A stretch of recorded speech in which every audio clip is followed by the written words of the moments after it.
Morning. I had such a long night. Holy crap. It was insane. It was such a long night. I get a little deep on you this morning. Something that happens in our daily life. We have a structure. All right? Your brain expects certain things. You expect certain things because, you sleep in a house. You have heat. You know that you're going to wake up in the morning and things are going to be a certain way. Like things are certain, we have certain reassurances, right? So you go to bed and your brain is like, okay, this is how things are. Whatever happened that day, you kind of put to rest and you start to just sort of sort it in your head and you go to sleep. And while you sleep, your brain sort of, places what happened, your experiences that day into a certain part of your memory, and the next day you wake up and you do it again. When you're out here, your brain kind of gets thrown open. Your mind gets thrown open. This happens after a certain number of days, and because you don't have those reassurances, you don't have that structure.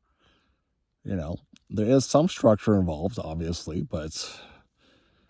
and sometimes when things are really just, okay, this could happen, that could happen. Like yesterday, the last 2 days, I've been changing my mind a few different times, and that just sort of throws your brain for a loop, like your pattern of thinking. And so what happens is you go to bed and your brain is like, I don't know what's happening. I don't know what's going on. What's going to happen tomorrow? And it's almost like your head is thrown open, and then it will not shut up. It will not shut up. I mean, we've all had nights like that. You go to bed and you want to sleep, and your head will not be quiet. You can't sleep. It's just on and on and on and on and on. It just goes and goes and goes. And wow, that I have a doozy. That was super, super, super long. I don't know if maybe I got a couple of hours of REM sleep there at the end, because now it's 9:30. I mean, when your brain finally kind of decides to stop, even then it didn't feel like it's really stopped. I don't remember it going into REM sleep at all. I just suddenly it was dark. It seemed like I could never get rid of the darkness. And then now it's light and it's 9:30. So that means I've been asleep for a few hours. But I don't remember that. And anyway, that's my deep thinking that's but as best as I can explain it. And it happens on these long trips. At some point it happens. And then, man, sometimes you have trouble sleeping after that. Like night after night after night. The nights are long because your brain will not be quiet. And sometimes you have crazy dreams. And, man, I don't know. It's an interesting thing. It's kind of a good thing, but it's also a little unnerving. And, it's kind of a place that you're not real sure you want to be, right? You're just like, okay, this is happening. And, when you do get back to your normal life, back to reassurances, it'll take a little bit of time for your head to readjust back to that.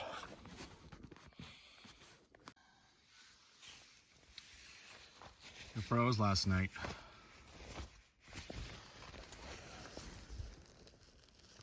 Phew. Yeah, I got cold.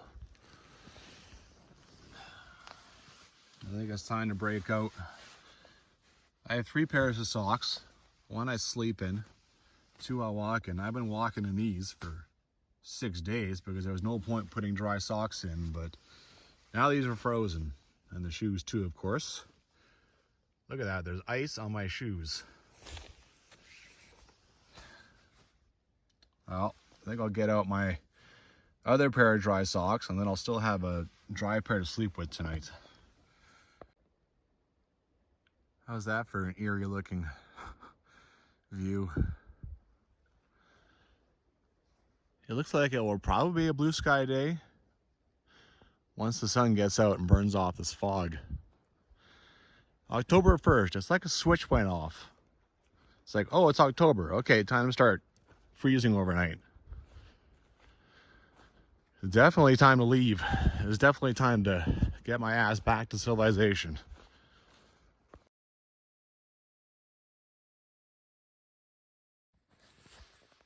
Look at this. The bench is frozen, so... Oh, no, it won't do it. So the spoon, like, won't sit on the bench because there's a little skiff of ice on it. Because, I mean, I got all that rain, so this stuff's still wet. And now it's frozen.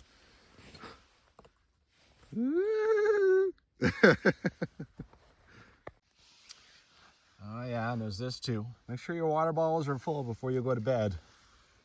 Otherwise, yeah, look at that. It's like having a frozen lake.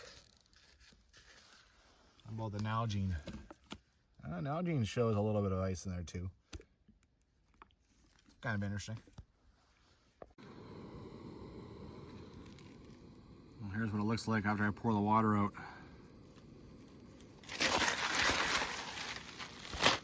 Try to break it off the top here. That's funny. It's funny, but also, you know, if I can't get that, if that water never unfreezes, like during the day it'll thaw, but then this smart water bottle would be useless, right? I think you couldn't use these in the winter. You'd have to stick with an Nalgene because they have a nice big open mouth. You can get the pieces of ice out of there. But this thing you can't really. If it was full of ice or got a lot of ice pieces, like even half, okay, that's it. Now all you have is half a smart water bottle. And then you'd have to pour like hot water in it or something to bring it back to life. Beautiful. Even the glacier's starting to show up.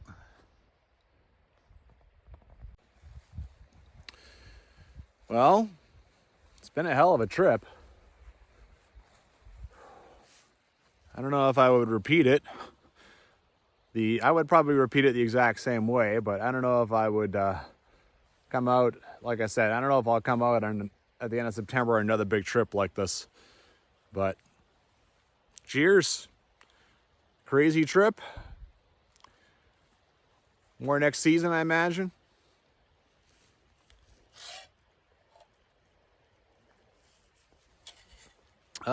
Still a little too hot, but pure goodness. Look at that.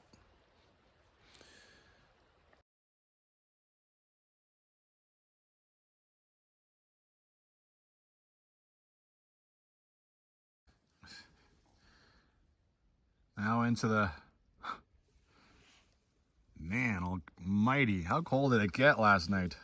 Good Lord. I can't even, oh, there we go. Oh, Jesus. Seriously.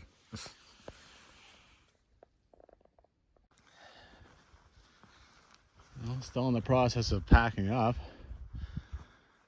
This is quite the process out here when you see the sun come out. There's all kinds of different, like for maybe 5 minutes, it was just kind of smoking off this as it unfroze, or fogging or misting. I don't even know what you call it. That sun coming up, what a massive difference in temperature, let me tell you. It feels good, really good. Over there, pretty spooky.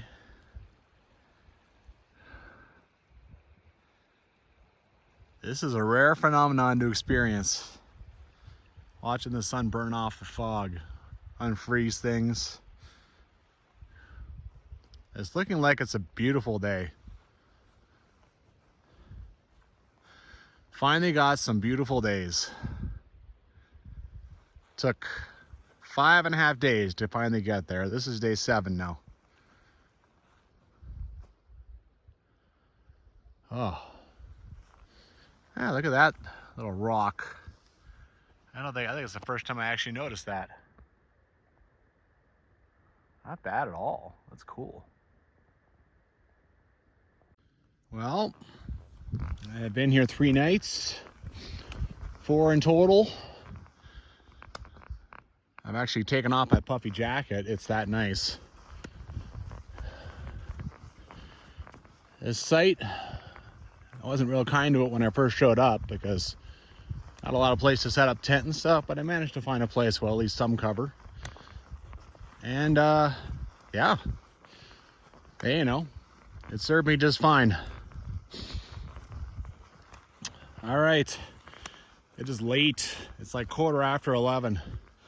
Not really what I wanted for today, but yeah, you know, I mean, it's tough to roll out of bed when it's that cold, that's for damn sure. Hopefully I can at least do half the distance. I don't think that should be a problem. Half the distance to the car, that is. 15 kilometers. Good news is, for the first 5 kilometers or so, I got to walk out in the open in one of the most beautiful places you can ask for.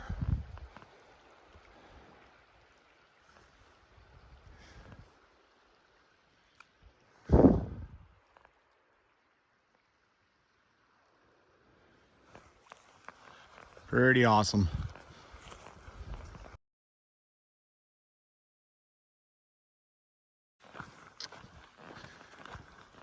If you've been watching the last couple of days, you'll know that I did find a track that you can find by just following the river.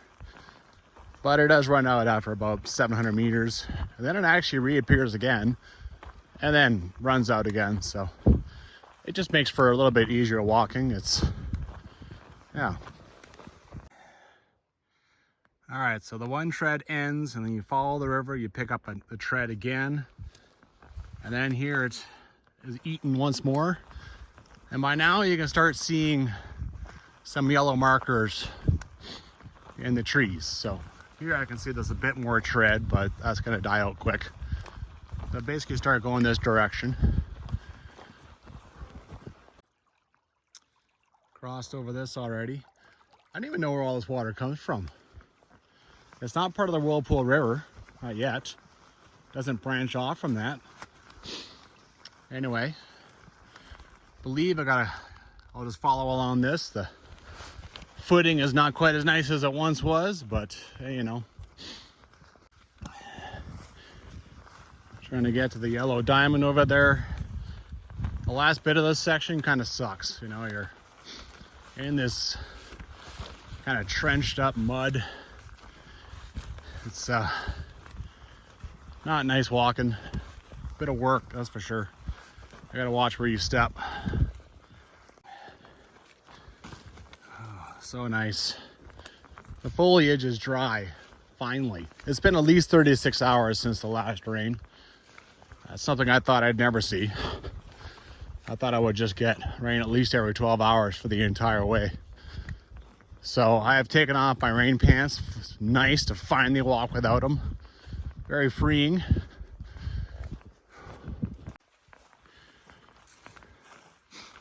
I think the plan today is to just keep walking.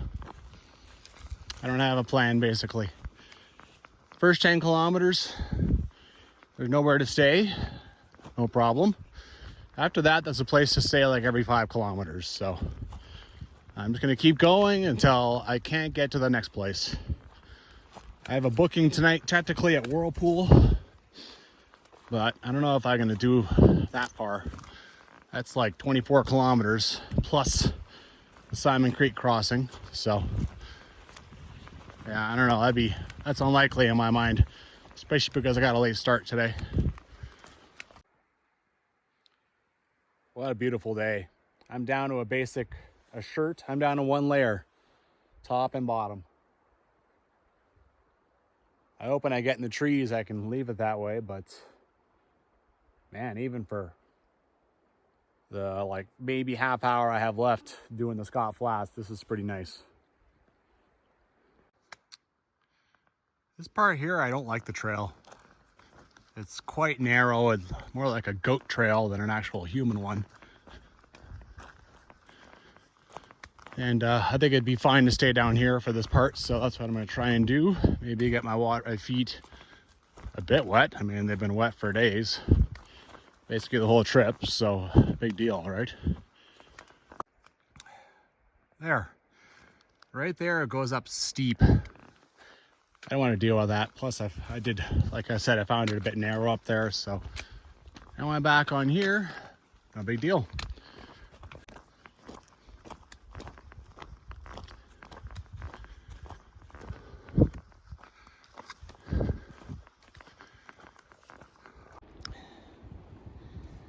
I'm gonna break. I got to the corner, which means that I say goodbye to Scott Flats. Oh. Bunch of memories made in there, that's for sure. So beautiful. I can't believe that last time I was here it was day 2. And now I'm walking out, it's day 7. That's not usually how things work. Definitely not. Well, assuming I get out of here in one piece, I'm grateful. It was quite the time in here. I forgot what great shape this trail is in, this part of it. If I remember correctly, the trail from Middle Forks, particularly the cabin, to Simon Creek is not in wonderful shape. A lot of up and down, and gets away from the river, so you're kind of in the hills below the mountains, so up, down.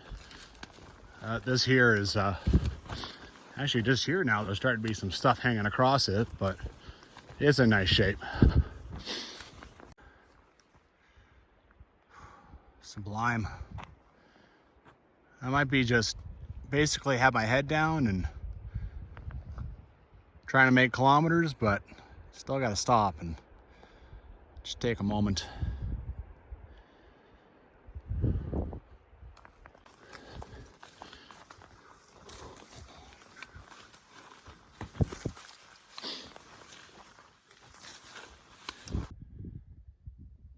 Wow, I'm quite pleased with my progress.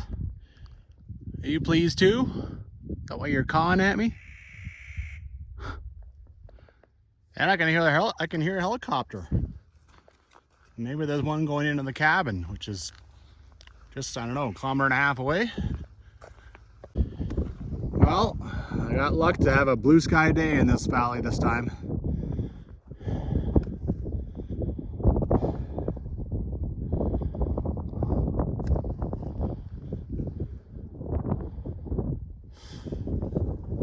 Outstanding.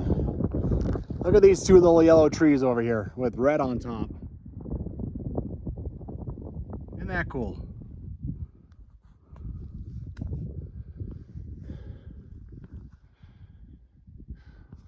The Virgins Creek up here on the other side of that ridge. Oh, all right. Well, I'm out Middle Forks Campground. Such a view. It would have been pretty cool to stay here, but Scott Glacier kind of took precedent.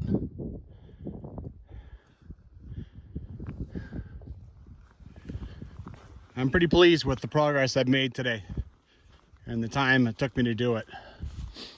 I'm doing well.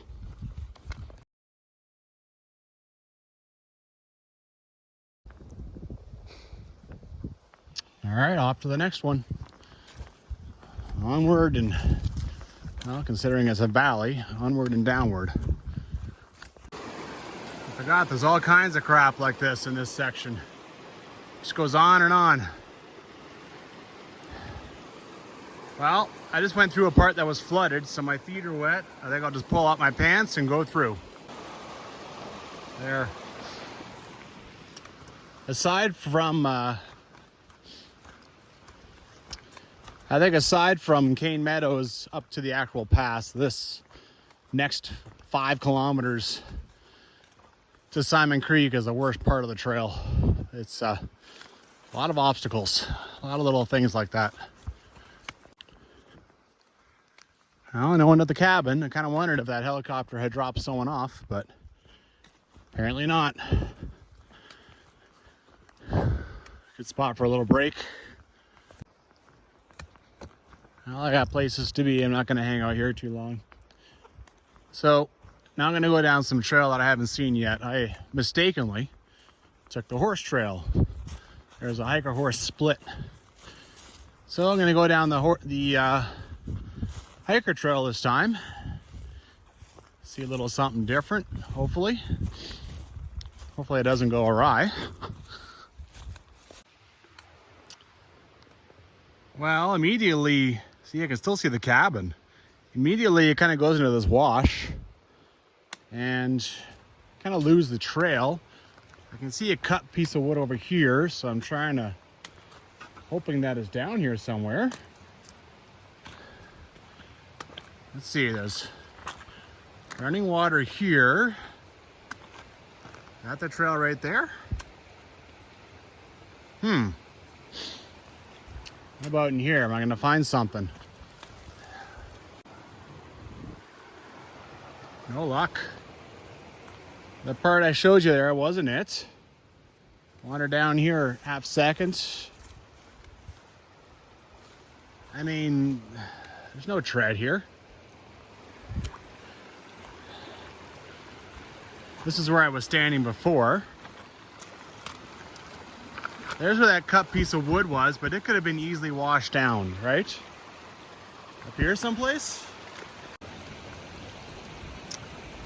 It's not obvious, and I don't know how many of these braids of water, how long they last, because every time another one is around, they blow out the trail. And they haven't marked anything, right? There's no yellow markers. Screw this. The hiker trail is, in my mind, and for your information, I think it's toast. I don't know why there's a big yellow diamond, but I mean, I've seen yellow diamonds before that have absolutely led me astray. So anyway, I'm going back to the cabin, which honestly, I only managed to make it about, a minute walk away. And yeah, I'm going down the horseway because I know what that looks like.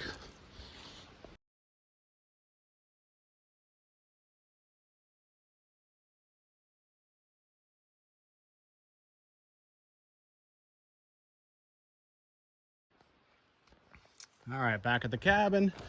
And now we're going straight ahead. This is where I popped out when I first came through. So now you come to the same water that I was at, maybe 100 meters up there. There's cut wood, there's a blaze in the trees. You can basically see the trail. Oh, and there's the bridge, which I somehow just managed to ignore. It's a whole different story, right? All right, so I've come to a suspicious intersection. So right now you're sent up there. There's another one that keeps following the whirlpool. I've already walked up here, 5 meters.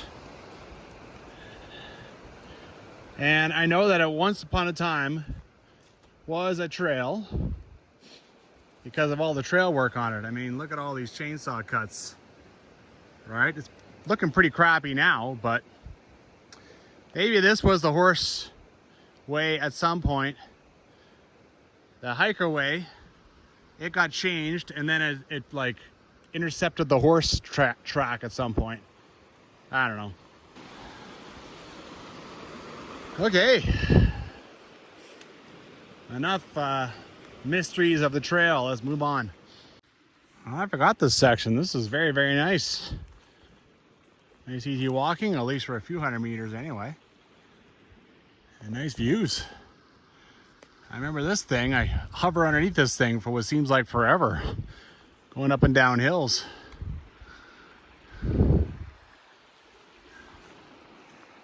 That looks familiar, doesn't it? That's the one right over top of Little Forks Campground. All right. Well, I think I'm mostly done with the wet section. Now I got several hills to do.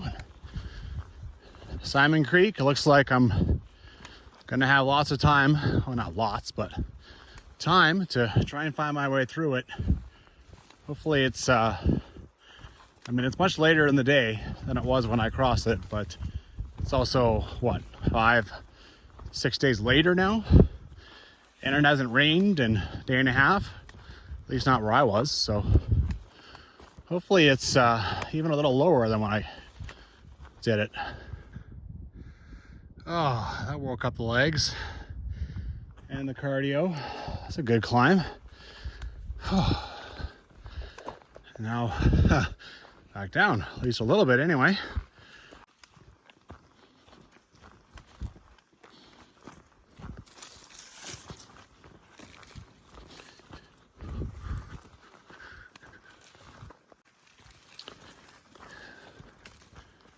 Well, definitely starting to feel tired.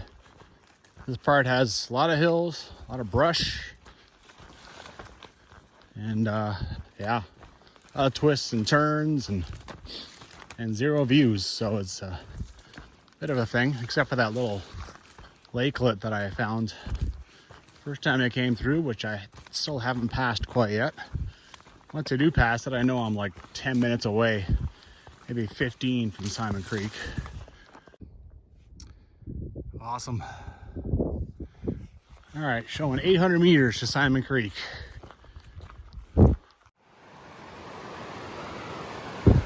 What do we got here?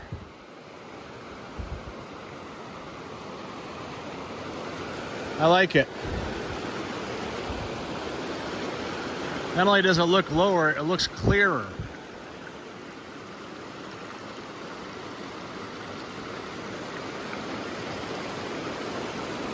Right about there, probably the deepest. I mean, I could probably get away with crossing here, but I need my boat. My boat's over there where I crossed the first time. Well, I'm pleased to see this. Hopefully what I see matches what actually is reality. It's important to have a nice little rest right now. Something to eat, some water. I've already walked 15 kilometers. My legs are tired, my balancing muscles are tired. I want to be rested, right? All right, when I bushwhacked here, after I crossed, I went right along the riverbank. It was a pain in the ass. So over here looks a little more clear. I show you this because if you ever wanted to actually use the boat to cross the whirlpool, I would say this is how you would probably bushwhack to it. It's only a couple hundred meters down. Well, look at this. Here's a bit of an old trail.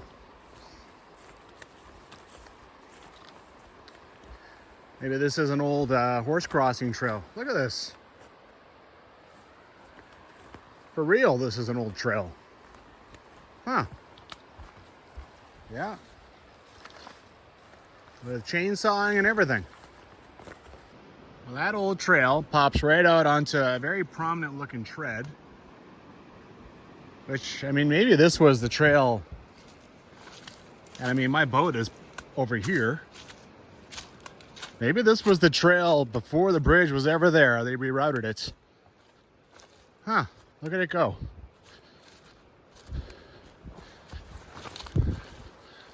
Look at that. The big opening in the trees and everything keeps going this way. And that, like, the Simon Creek Trail, like, the trail doesn't go from Simon Creek, doesn't come down here. So these two don't join. Simon Creek goes over and then it starts climbing way the hell up. Kind of cool, I gotta say. I still see the big stick there. from the warden. It's dropped a bunch. It's dropped, I don't know, a solid 6 inches. I have my choice of crossings. I don't think I want to cross there, which is too bad. There's a nice little opening to get up into. I could probably just work my way down here and get up there. It's a bit of a bitch to climb up, but it should be fine. I don't think this is deep. No way. Adding all the weight back on is super cool, super fun. I'm not one of those dickheads who leave shit out here just because I don't need it anymore. Okay. The time is now.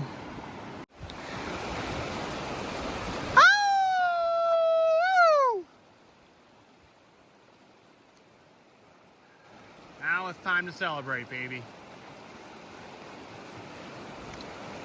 Well, climbing up here was the hardest part. I had to find a foothold down there. I almost kept my pants dry by getting them up here, but nope. Got to about there-ish. So actually, not that much lower than the other day, but I feel like it's not as swift. And then I was able to work my way up to the height, right? And I actually used that rock at one point I put my hand on it for a bit of balance because I only have one hand now, one pole. And yeah, so I worked up to it. Whereas last time I had to drop into it, and that's tough. So the first few steps were me like struggling to find some balance. Oh, wow. I did it. I did it. Holy shizabots.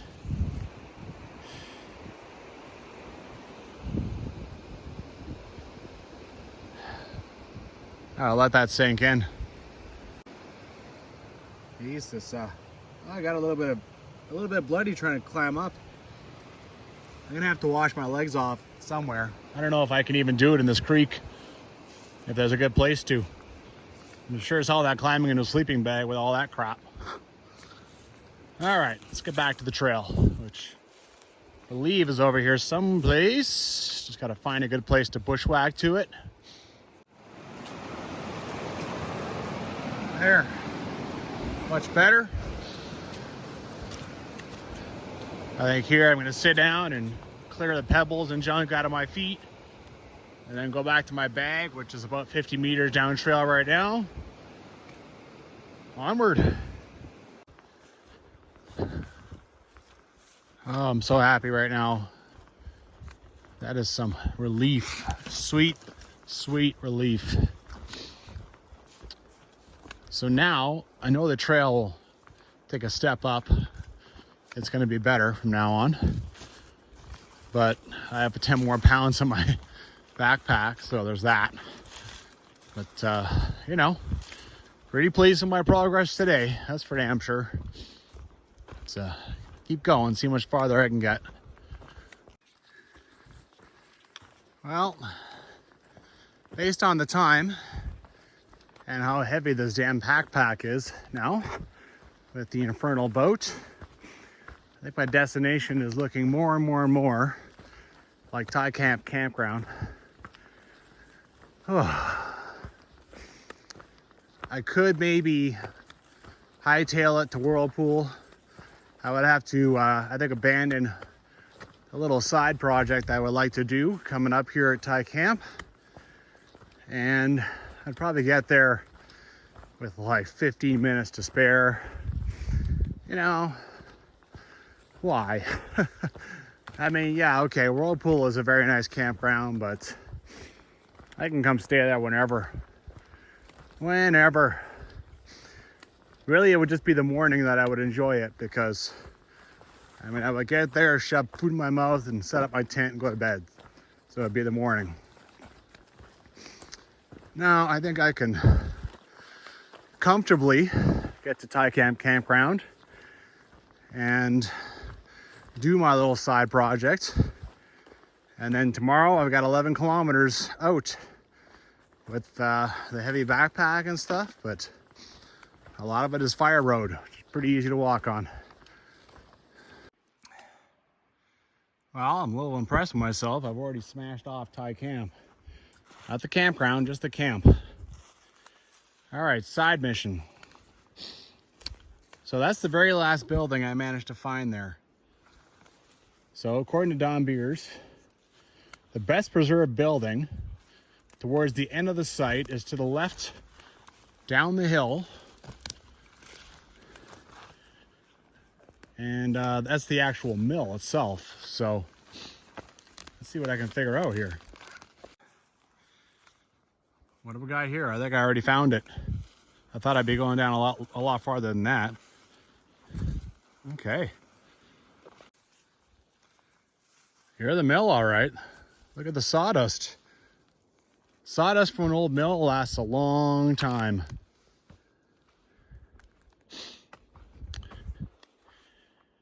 You can even see another little building over there.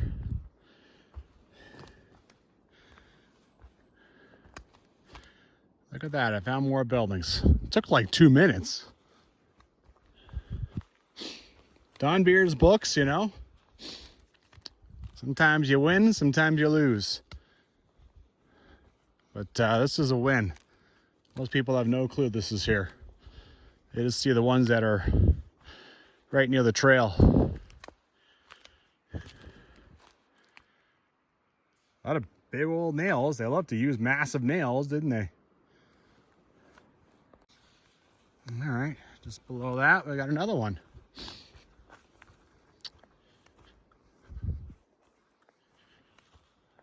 This is a nice little, this is probably like the commandant's house or something, because it's on a nice hill. I mean, if you had logged this would be an amazing view. And of course, that's what they were out here to do, is log. It's too bad you can't really see many, not a lot of like cans and stoves, and there's just a lot of wood, right? Lots and lots of wood.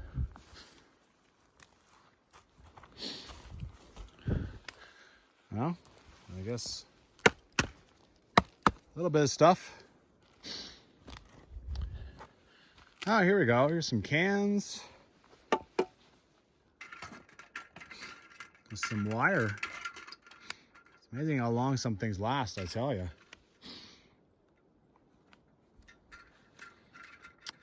Not bad.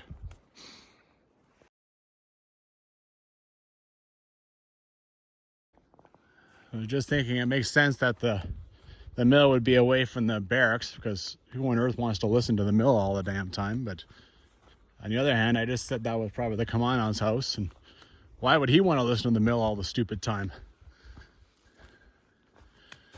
Hello, what do we got here? Oh, are you all metal? You're all metal. Wow, what the hell are you?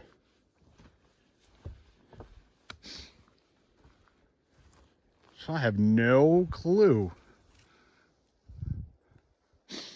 Damn, this thing was heavy duty. Yeah, you're not going anywhere for some time.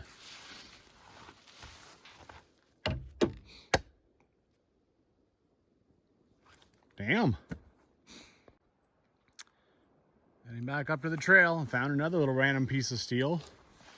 It looks like a shock. Like, this looks like part of an old vehicle.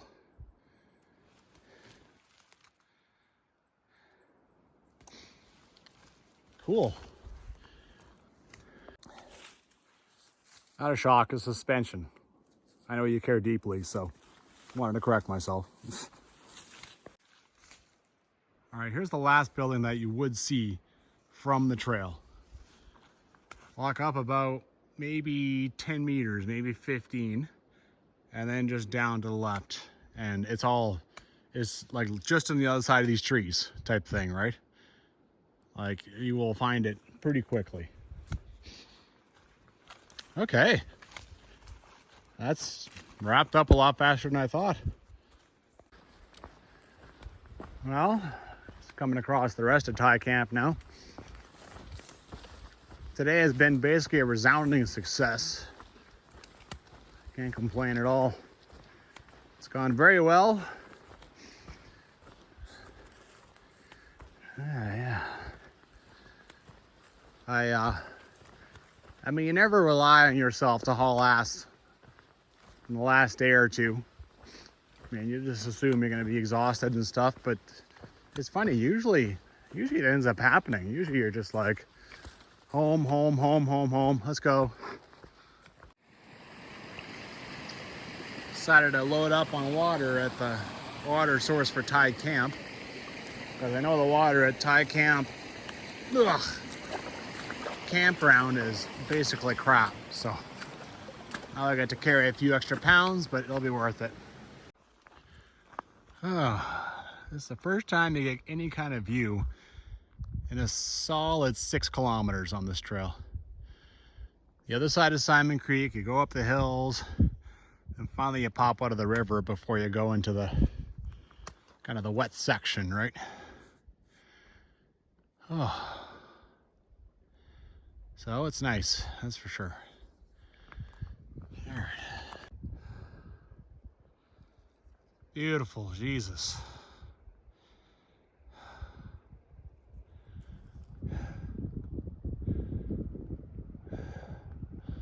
A whole lot nicer with blue skies behind it, isn't it?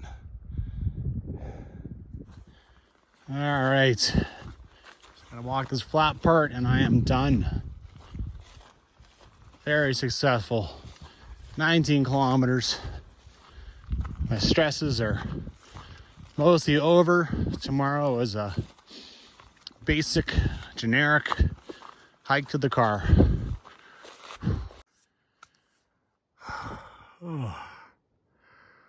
Oh, the kilometers with this boat, I feel them. I can feel it. Phew.